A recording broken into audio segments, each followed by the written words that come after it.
Brown. And once again, we'll start another session of bringing forth reality. Today, I want us to look at, kind of follow up on the last session. When we were speaking on the black man,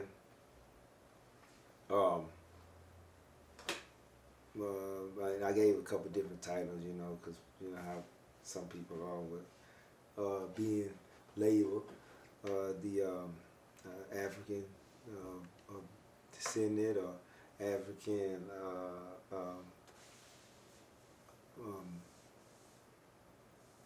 American, or the melanated skinned individual, like I said. So when we last couple of things that I was hitting on when we was looking at that, I think I was at the point where when we had mentioned about the athlete, I didn't get to go into depthness on that. I want to go into depthness on that a little bit for where we can look at together how the condition, because remember we were talking about us, I say us individuals being like, this in my ethnic group, moving forward, gaining today in this day and time, and then we look back at what kind of progress we had, but where we came from, but we also look and see the progress that we should have, that I believe that we should have, and that we're not at today. So going back to that, again, we was looking at, we spoke about the athlete right there in that little portion before the end of the last session. So one of the examples that we'll talk about inside the book is the NFL athlete, right? I talk about several different arenas, but the NFL athlete, and I mentioned the Cowboys. I mentioned Jerry Jones. I'm saying the Cowboys. I mentioned Jerry Jones, the owner, and I mentioned how he makes billions of dollars, right? He's a billionaire, of course. Makes billions of dollars. That franchise makes billions of dollars. So, and the athlete they make millions, right? They get paid. They, most majority of them, you can say, live sort of say, I guess, a comfortable life, depending on if they manage their money. Even though they're getting millions, you still can come up short with how you handle your funds. But this is the thing. Even they get $1 million contracts. You get $1 million contract. We was talking about before that how the concept, well, in the educational arena, when we coming up, what we taught to be the athlete, that's our mark, right? Our mark is to run for the athletic arena.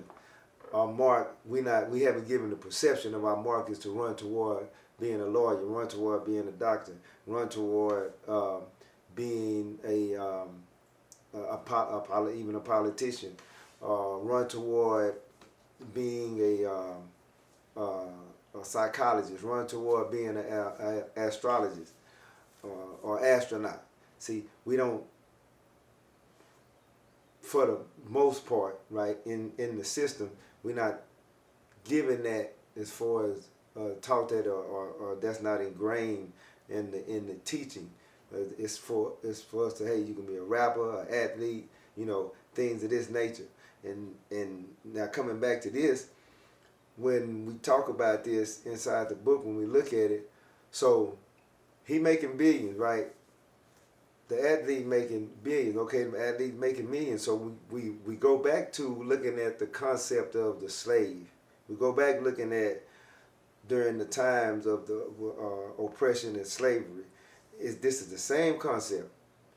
Well, some people might say, oh no, it ain't the same. Yeah, it's the same, and I'm gonna show you how it's the same. So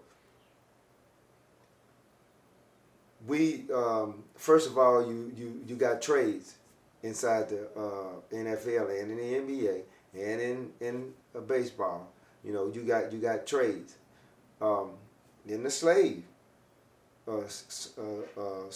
system, or the during times of slavery, you had trades. Then they traded slavery. You remember they called it, a lot of they labeled it the slave trade. So just think about this: slave trade over here in the arena. We're talking about the athlete, the football. You got trading where they trade. You know, trading day, and then they got it where you pick, right? Because you're coming from the college to the NFL. So you're the number one draft pick, or you're the number two or the number three. All of this is a concept of the times how they set up the system during slavery. Just think about it. So, well, you it's just an upgraded version because you're making a few dollars now. Back then, you wasn't making nothing, right? And I guess the money then would be, the compensation then would be maybe a certain style of living, or food, or some other resources that would kind of keep the slave comfortable to a certain extent, because they didn't want you to be too comfortable anyway. So now they trade in the sports arena. What is it, the Columbine? They go to the Columbine to train. Well, same thing during the slavery time. You had them where they looked at I'm saying the athletes, I'm sorry, the slaves, and seeing which one performed the best, right? And they even had systems where they would set up to where they would have maybe some type of game or something like that to see who would even perform the best, even fighting and things of this nature, you know. And then I talk about that too in the boxing arena. But I'm saying they set it up to where whoever performed the best they consider this is the number one. I want him now. They stock raise up. See, let's go over here to the today in time where we have the settings inside of the sports arena. They stock go up when they perform the best. You know, you have the performers that now today you got people like LeBron, you got people like, and that's in basketball. You have individuals like Patrick Mahomes, individuals like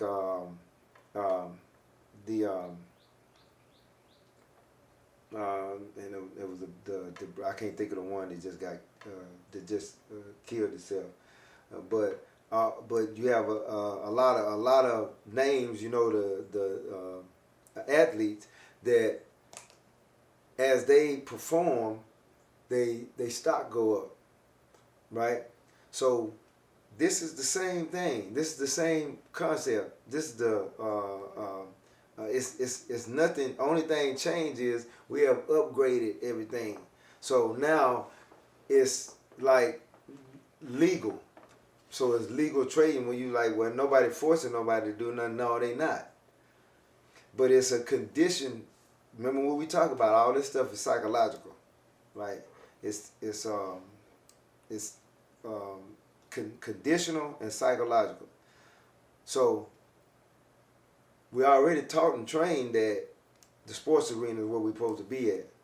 So when we get there, of course, we're going to be given something that where we can't see. We blindfolded. That's the money is the blindfold, right? The fame is the blindfold. That's blindfold you, so you won't be like, oh no, I'm not. You know, you don't even have a concept that you're a slave or that you are in a system. You know that you, because who's benefiting the most out of this? Think about it. Jerry Jones or the athlete who Jerry Jones has picked, or he had his people or the organization trade for, You know, who's reaping the biggest benefit. Now also with the athlete, you also, your body is wearing down. See, Jerry Jones' body not wearing down from doing what he doing. It's all everything he does. He not doing nothing but using his head, right? And nothing physical about it. So and then you go on. We and that goes on with all the other owners, all the other people that's in the administrating part of these um, teams in the sports arena.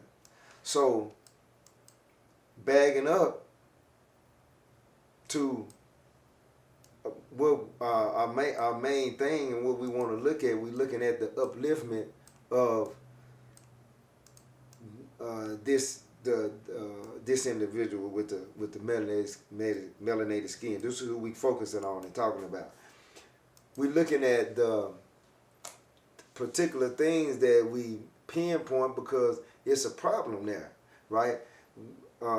We have to acknowledge the problem first.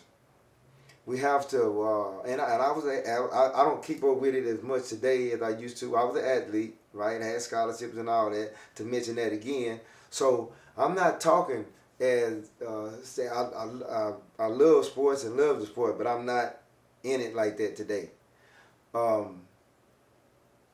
So I'm not talking from a perspective of just say, well, I'm bringing up a topic and then just talk. No, I'm talking of being there, being somebody that's ingrained in it, being somebody that's going to be every Saturday.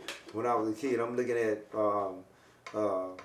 the college games, whether it be basketball or football, right? You talking about that individual that knew. Like just a minute ago, you see, I couldn't think, which I know more names than that, but I don't indulge in it like that now. But I knew any name you want to name in the college, and any name you want to talk about in the professional arena, because that was ingrained in me, right? It was a part of me. It was a part of my everyday life. So.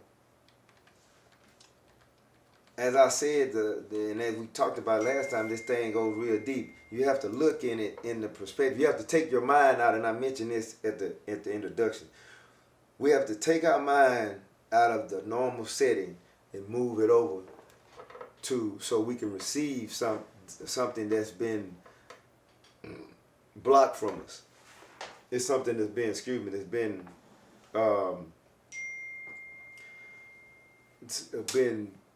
placed in the in the back of our mind, right? In the sub, so we have to bring it to the forefront, and this is what we're doing, and this is what we do, right? We bring it to the forefront, we look at it, and we lay it out. Then we try to put things in a logical perspective, so we can have something to grab on, something to hold. Something to actually move forward with and move and make progress, make some type of leadway, because when we think we making leadway, right? Because hey, well today we not like we were yesterday, of course we not, but look at other ethnic groups and the progression they making, and look at us, and I'm saying in a whole, I'm not saying, you got a lot of us that's making headway, and look at us in a whole, where we at, right? So this is what we want. This is our main thing. Our main thing is to look at that, and things have to be brought up, have to be looked at, have to be put out, and focused on, and sometimes that we don't want to hear. If you're somebody that's really, really crazy about sports and or even an athlete, you don't really want to hear from initially what I'm saying right now, right?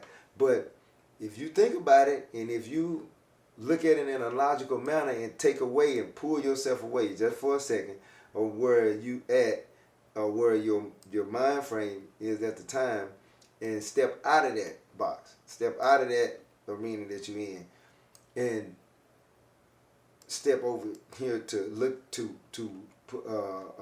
get another outlook of it. Then you'll see it totally differently than how you see it now.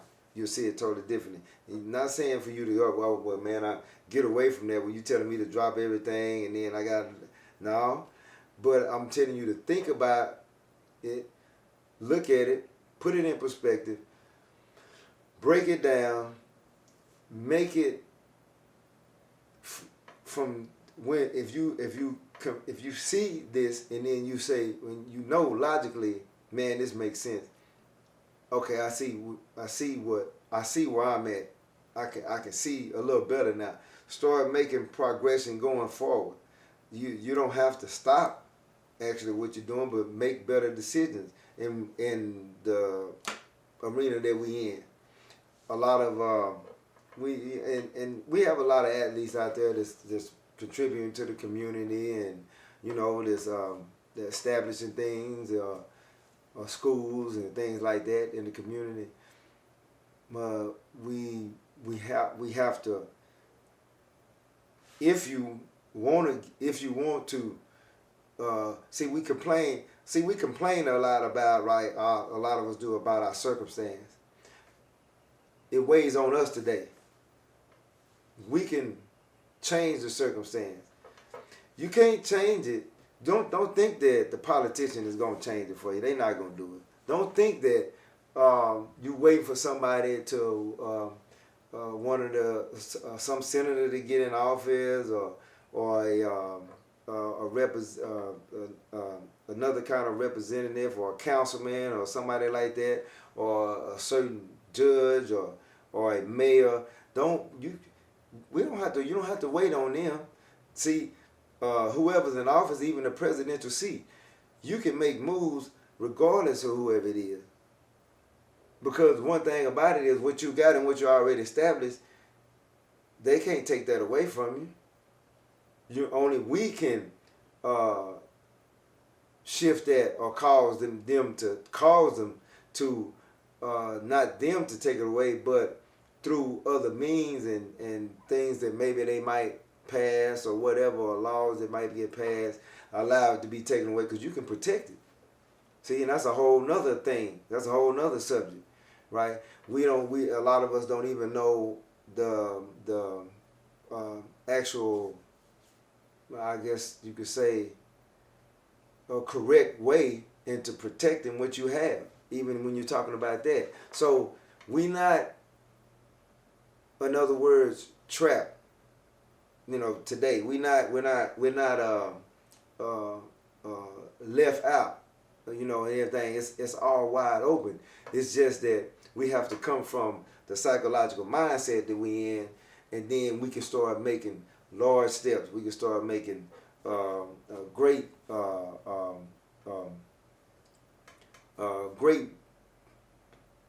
big, gigantic moves. But we have to come out of the mind frame that we're in. We have to come out of a condition that we're under. We have to come out of that syndrome that we suffer from. And we don't even think that we part of it. We don't think we could this. It's a lot of us say, and I've talked to a lot of people, some people close to me, and they like, nah, I'm not. They don't believe they conditioned, And I tell them, I say, well, shoot, I'm conditioned. I mean, just like I said, everything I talk about and what these things that we talk about and these subjects we bring up, I mean, it was a part of me, right? So I can't sit up here and then talk about something that I never known nothing about or partaked in. So this is our struggle. Our struggle is coming out of condition, and it was placed there, and it was already a study done, just like they do study on lab rats and all this type of stuff. They did same thing to the slaves during that time. Same thing to individuals that look like me during that time. I'm not saying any other group wasn't enslaved, but this was a heck of a thing that went on here with the individual that look like myself and the individuals that got melanin in their skin here in America and other parts of the world too, but especially here in America, what I know about, because I was born here, did to our people that was handed down for generations after them. I mean, you know, these things were like, it was handed down, the indoctrination. You know, it's so deep that, I mean, some of the stuff was handed down through the semen. When you know this, like I said, when these things like different diseases and all that, right? Some of this stuff was passed along because of eating habits, because of conditions, because of environment. So we got a lot of work to do, working out, pulling out, and pulling away from these ailments that's holding us back. So once again, I say, for the black man, the African descendant, or the Nubian brother, the melanated skin individual, we wake up. Let's wake up. Let's shake each other if we have to wake us up, so we can see something greater than it's way greater than what we got going on, you know. And that's the part of coming out of that little confinement, that little box that we in, and we think we got it, you know. We think that that we it's all right when we thought we came out of slavery, when they ended segregation. We thought that everybody think that you should have a party now. It's party time. Well, it's not party time. That's when it was time to really go to work. It shouldn't have been no partying going on. But like I said, we can go in depthness in several different areas when we're talking about this. A lot of people might not agree, but I'm telling you to come out of that for a second and look at it when you're reading the book. Come out of it for a second, and then something you might be awakened of that might help you out, or might help your family out, or might help the next brother, the next sister, the neighbor, you know. So we don't know until we know, you know, and that's what all of us. We learning every day. It's a growth. It's a process, and it's a elevation that if we strive for it, and we look for it, if we train our mind to go or to the next level, then we can do it without a doubt. Like I said, it's already in us. These things are already a part of us. Some of these things we know, but they've been put in the back of our mind, or we have placed them in the back of our mind. So they like obsolete to us when it comes to everyday life and our everyday social development and our interaction socially. So we got some work to do. We got some work to do for it, but it can be done, and it can be done in a quick and in an effective manner, from what I see. My little mind, that is. So once again, I appreciate everybody for tuning in. My name once again is Quillon Brown. Thank you. Like, subscribe, and see you on the next one. Peace and blessings.